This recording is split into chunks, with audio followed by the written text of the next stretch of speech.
tasu.lspacepakhtosarayast nori kisi.lspace.com.au/pakhtosakhawauri.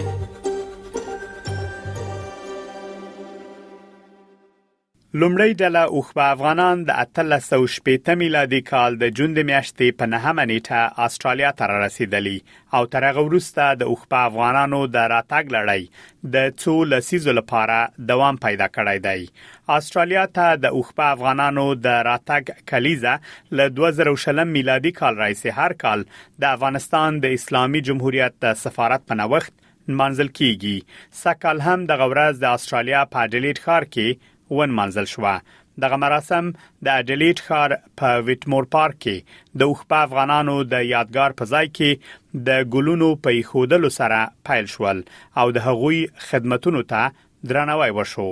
په استرالیا کې د افغانستان سفیر وحید الله ویسی په خپل خبرو کې ویلي چې اوخبه افغانان یوازې د استرالیا د پرمختګ په تاریخ کې مهمه ځای نه لري بلکې د افغانستان او استرالیا ترمنځ د انساني اړیکو او متقابل درناوي له لومړنیو بنسټي خودونکو څخه ګڼل کیږي.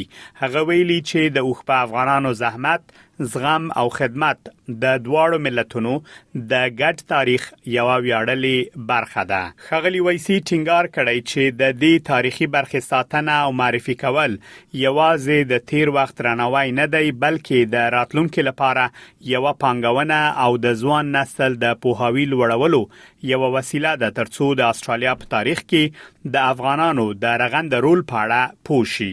په استرالیا کې د افغانستان سفارت د اوخبه افغانانو لمسیانو څېړونکو تنظیمونکو افغان بومي ټولنې او ټولو هغو کسانو څخه چې د دې ارزښتمن میراث په ساتنه کې برخه اخیستې ده د زړه له کومې مننه او قدردانی کړې ده. اوخبه افغانانو د استرالیا په پرمختګ کې مهمه رول لوبولی چې نن ورځ هم له دوی څخه په خنوم یادونه کیږي.